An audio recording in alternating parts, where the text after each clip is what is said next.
In the wilds of central Kazakhstan, in the endless steppe of Kazakhstan, one man goes scavenging. Patrick Hohmann is on the lookout for rocket debris. When I first went into the steppe, that was an amazing moment. Because to be there, to know the rocket is launched. Now, to be in the steppe, to wait for the rocket, to find it in front of you, the steppe is still burning amidst, you can still smell the kerosene on the rocket. It's like a birthplace. And it is a birthplace, that of the otherworldly raw material for Hohmann's unusual products.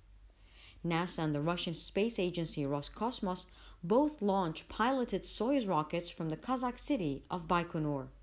It's a town with unique qualifications such as its distance from the equator and year-long climate that make it perfect for launches. The debris falls about 700 kilometers away in Kazakhstan.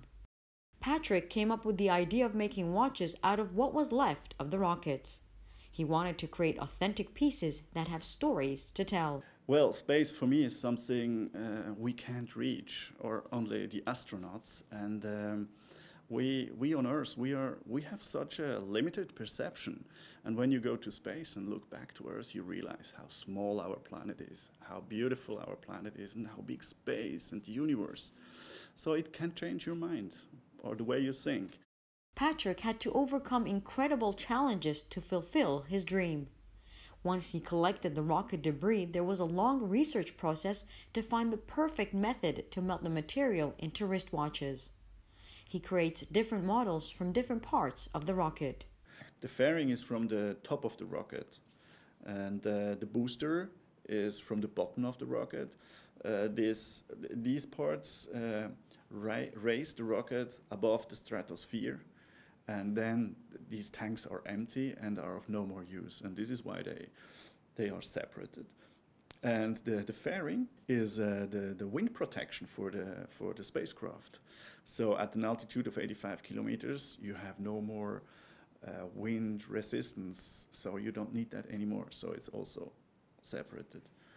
In a boutique atelier in Zurich, the rocket debris is then used to make high-quality Swiss watches.